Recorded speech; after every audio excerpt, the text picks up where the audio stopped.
Hi, it's Sarah here from Crafting and Stamping, and I'm back with another quick tip. And my tip today is about how to create intertwined frames, and I'll give another couple of quick tips along the way as well. So for this, I'm actually using the beautiful shapes dies that I've been featuring this week. You get some great dies in this set, including nested hexagons and circles. And sorry if my dog's making a noise under the table. He's a bit wheezy. So I've actually used both the hexagons and the circles from this to create a couple of frames. So like I say, a couple of quick tips. One tip for making sure that you're cutting the same size frames each time is just to get your frames positioned like that, because you can cut these at the same time. And then I usually use just a little bit of washi tape to hold them together. So just need a couple of little bits. So get them positioned as you want them. I'm not sure that these are exactly even because I need to hover over the top and the camera's in the way, but this is what you would do. Just get them positioned, a little bit of washi tape over them, and then you can run that through your die cutting machine a couple of times to get these. So the same thing happens if you're wanting to do the circles. So that's one quick tip. Another quick tip is, of course, keep what you've cut out from the centre. We're not using these at this point, but these are great for putting together for other cards.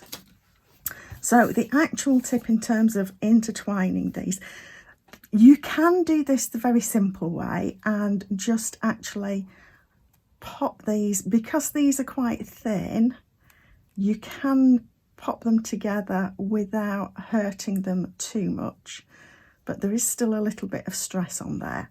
So what I recommend for doing this intertwining is just get this lined up so that you're happy with where it's going to be, and it doesn't really matter which one is going to be on top or beneath. But what we're going to do is create a little snip, and I'm going to create the snip just there, and I'm lining it up with the bit that's behind so it's not going to be seen.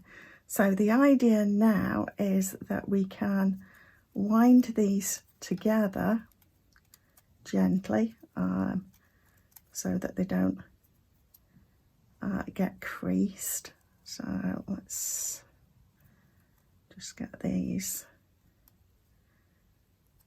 wound together and lined up, and then what I can do is just adhere that on that side. I just need to make sure that these are all lined up exactly.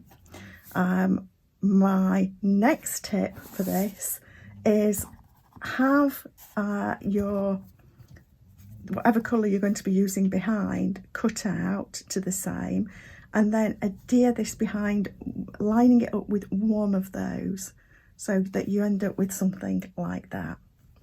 We can do the same thing with our circles.